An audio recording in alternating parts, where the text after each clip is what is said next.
Isso é gíria de pirata. Na fila, alguns ficam esperando o dia todo, incapaz de comprar nada. É verdade. É verdade. A União Soviética estava quebrada. Mas isso não é por culpa do Stalin, não é por culpa do Comitê Central. É porque o país estava quebrado, velho. Você não tinha como distribuir alimento direito, os caras mal tinham linha ferroviária. Na verdade, tinha linha ferroviária, mas a distribuição era horrível, cara. Era horrível, tá ligado? Não é que nem hoje, mano. Hoje, mano, a gente não teria esse problema, porque, velho, só pra começar com o básico, Correios. Correios, cara. Correios. Só pra falar como o país inteiro já tá... A burguesia desenvolveu esse país de uma forma ou de outra, mas desenvolveu esse país e conseguiu conectar, mano. O Brasil inteiro tá conectado. Na Rússia não era assim, mano. Você tinha locais que estavam extremamente isolados de qualquer cidade grande. Ali a parada foi, mano, foi fodida, velho. Foi fodida. Os caras, eles eram... Mano, era um país assim... Não tinha desenvolvimento algum, mano. Era um país muito fraco na época do Czar. Muito fraco, muito fraco. Muito fraco. E por conta desse sacrifício dos soviéticos, os trabalhadores soviéticos, eles desenvolveram. Eles viraram a segunda potência mundial. Sacrifício dos soviéticos. Engenheiros, altos funcionários. Eles eram todos competentes, mas Stalin os acusou de sabotar a economia soviética. Essa questão não foi só o Stalin, cara. Os próprios trabalhadores, mano. Os trabalhadores acreditavam que essa gente, sim, os engenheiros, os que estavam ali num escalão mais alto, os administradores, eles eram os culpados, eles eram sabotadores, mano.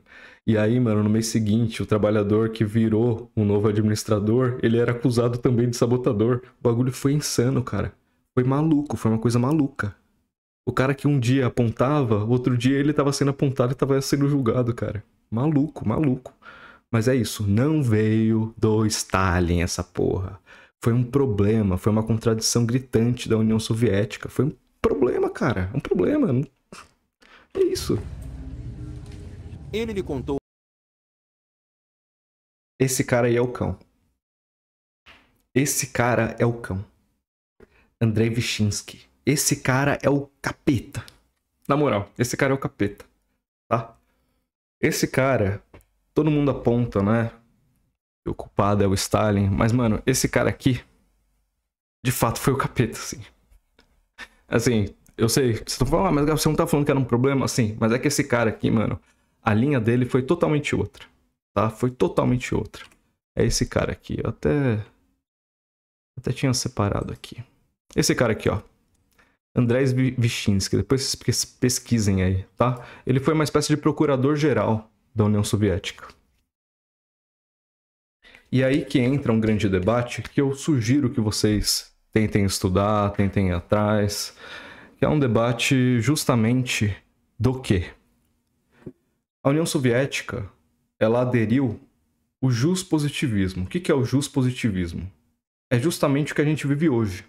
Ele é o direito imposto. Então, ou seja, é proibido vender cocaína. Por que é proibido vender cocaína? Porque é a lei. Aceita, amigo. Aceita que é a lei. Isso é o direito imposto. Isso é o juspositivismo. Não tem uma explicação lógica. É a lei. É o que foi determinado.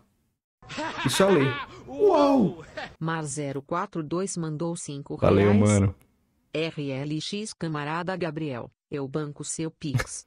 Gasper, qual a diferença Que do fofo, marxismo-leninismo e do marxismo-maoísmo? Gabriel veio ao canal do João Pedro Fragoso para entender o maoísmo e os erros de Stalin e a farsa do trotskismo. E Gasper, todos sabemos que os erros de Stalin foi amar demais e matar melões com sua colher de pau comicamente gigante. Absileion mal. Mano, eu achei muito fofo você. Ah, mano, isso foi muito da hora, cara. Muito fofo. Obrigado pela contribuição, mano. Obrigado. Pra quem não entendeu aí, ele fez a pergunta que. Putz, esqueci seu nome, mano.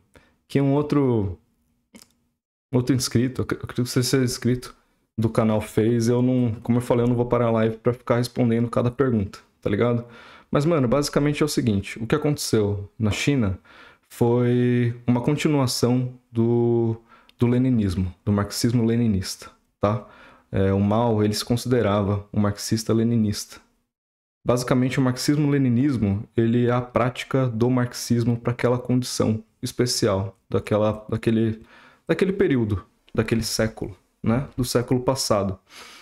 E nas condições concretas daquele momento. E o Lenin foi o grande cara que conseguiu pegar o marxismo, analisar a sociedade e conseguiu, sim, fazer a revolução. Que foi um dos pilares da revolução, né? E aí o marxismo-leninismo é isso. É essa prática, são as lições de Lenin, de como ele conseguiu organizar as pessoas. Essa é a grande contribuição do Lenin, como organizar os trabalhadores, né? Utilizando Marx para isso. Basicamente, Marx aí é o arquiteto e o Lenin é o engenheiro, tá ligado? A gente pode falar assim. Enfim, e o maoísmo, ele é exatamente essa continuação. Só que o maoísmo, ele tem também suas características específicas para aquela condição que a China estava. Mas ele seguiu os ensinamentos do Lenin. E o que vai trazer de novo, né, entre os dois, entre o leninismo e o maoísmo, ao meu ver, é a revolução cultural que o Mao promoveu, tá? E como... Caralho, esqueci seu nome, mano. Desculpa, cara. É que você tava com um nome meio bizarro também, não tava? Mas enfim. Mas como ele falou, o canal do Pedro Fragoso é Quebrando Velhas Ideias, se eu não me engano. Eu acho que é isso o nome do canal dele, velho. Desculpa. É um cara que eu admiro pra caralho o trabalho dele, mesmo. Não concordo com algumas coisas que ele fala, mas isso é extremamente normal. É um cara que eu tenho, assim, muito respeito, muita admiração. Até chamei no canal aqui pra trocar ideia com ele. E ele faz os vídeos, assim, mano, muito bem embasados. Muito bem embasados. E ele é um maoísta. João Pedro Fragoso, tá? Ele é maoísta. E eu acho que você vai aprender muito mais com ele do que qualquer coisa que eu falar aqui. Então siga ele, dá uma pesquisada aí depois. Ele vai te explicar melhor essa questão do leninismo e do maoísmo e até mesmo do trotskismo, como foi citado aqui. Tá bom? E é isso, mano. Obrigado pela contribuição e achei muito da hora. Muito da hora mesmo que você contribuiu e fez a pergunta dele. Da hora mesmo. Mas vamos lá. Esse cara aqui, ó, Andrei Vyshinsky. Esse cara, ele era o procurador-geral da União Soviética, tá? E ele chegou a morrer até nos Estados Unidos, cara, esse maluco. Ele foi visitar os americanos e morreu lá. Ele teve que, enfim, depois foi enterrado na União Soviética e tal. Mas esse cara, ele aplicou o juspositivismo, que é exatamente o que a gente vive hoje. É o direito. O juspositivismo, ele está no campo do direito, onde o direito ele é imposto conforme está escrito no papel. Não precisa de muita lógica, não precisa de muita explicação. É isso. Se é lei, isso vai ser cumprido. É lei e foda-se, isso está sendo imposto.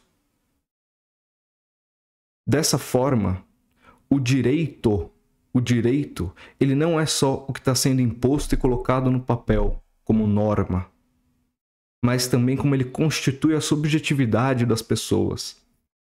Esse é o papel do direito hoje no capitalismo. O direito que a gente tem hoje no capitalismo, ele é algo específico da burguesia. Foi a burguesia que criou esse tipo de direito.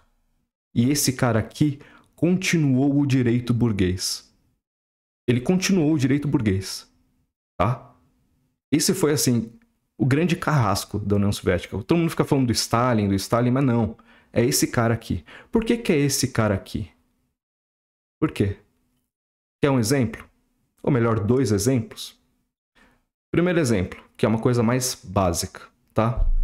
Quando a Revolução de 1917 foi feita, Lenin falou assim: liberdade sexual para vocês. Homossexualidade, que era um crime, não é mais crime. Se você é gay, você pode ser gay quanto você quiser. Você pode se relacionar com quantos homens você quiser. Seja feliz. 1934. Durante o stalinismo, 1934, os gays, a homossexualidade, vira uma doença. Esse cara aqui transformou a homossexualidade em doença. A homossexualidade foi uma doença depois de 1934. na União Soviética. Aí você pode me falar, mas veja, Gasper, veja que até os anos 90 a OMS falava que a homossexualidade era doença. Que isso era um crime, né? Não que era um crime, né? Mas a OMS falava que era doença e esses caras aqui falavam doença e crime também. Não pode mais ser gay. Se é gay, você vai ser doente, tá? Você é doente. Você pode me falar isso, mas até os anos 90... só que é o seguinte, irmão. Como eu acabei de falar, depois de 1917, depois da Revolução, Lenin, o próprio Lenin, ele assinou a porra de um decreto falando assim, gente, vocês podem ser gay quando vocês quiserem, sejam felizes, caralho. Isso aqui é o socialismo, sejam felizes. Aí o que esse cara vem aqui e faz? 1934, ser gay agora é doença. Aí virou doença.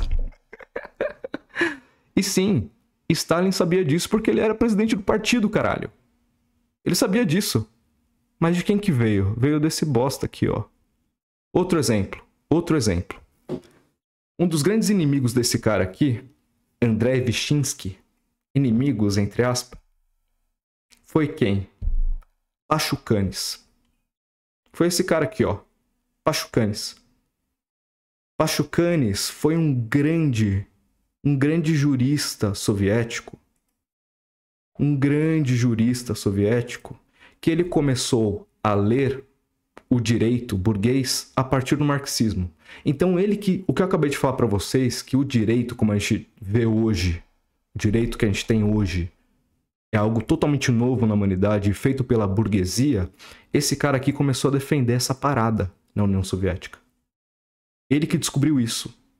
Ele leu o direito a partir de Marx. E ele falou assim, o direito que nós estamos vivendo hoje na União Soviética, ele não é um direito socialista, ele é um direito burguês. A União Soviética não foi tão radical quanto deveria ser. Vocês são positivistas. Vocês têm como grande líder filosófico esse cara, Hans Kelsen, que nem era soviético, tá? O cara é austríaco, se eu não me engano. Pesquisem aí, Hans Kelsen. Aqui, ó. Consultor jurídico, ó quem tá aqui, ó. Gilmar Mendes. A importância de Hans Kelsen para a jurisdição constitucional. Todo mundo, é isso que eu tô falando, todo mundo bate palma pra esse cara aqui. Esse cara aqui é o grande positivista do direito. Melhor que qualquer um. Esse cara é o grande positivista do direito. E tanto esse cara aqui, quanto Stalin, gostavam de Hans Kelsen. Os dois gostavam de Hans Kelsen. O que aconteceu?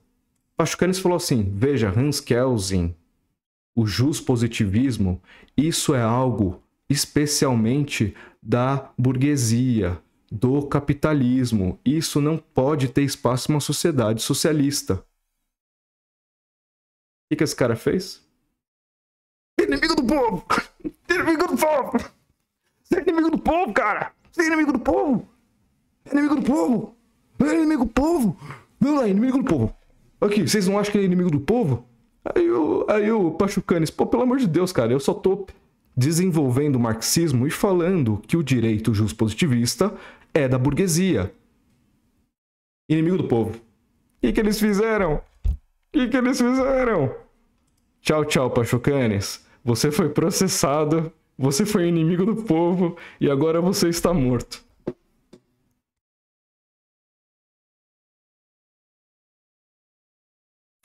É isso, mano.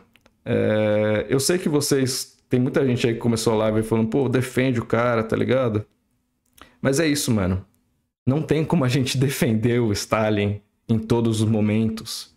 Não tem como a gente não ver os erros do Stalin. Se você não vê os erros do Stalin, os erros da União Soviética, os erros deste tipo de gentinha aqui, ó, ou você acha isso legal, você acha isso maneiro, é uma coisa errada, meu parceiro. Pachucanes não era um contra-revolucionário. Ele era um bolchevique. Um dos grandes teóricos da União Soviética. Foi morto. Por que ele foi morto? Por pensar. Por falar assim, o direito positivista é burguês. Morreu. Foda, né? É foda. Não tem como a gente falar de União Soviética, falar de Stalin, se a gente não lembrar isso. Não tem.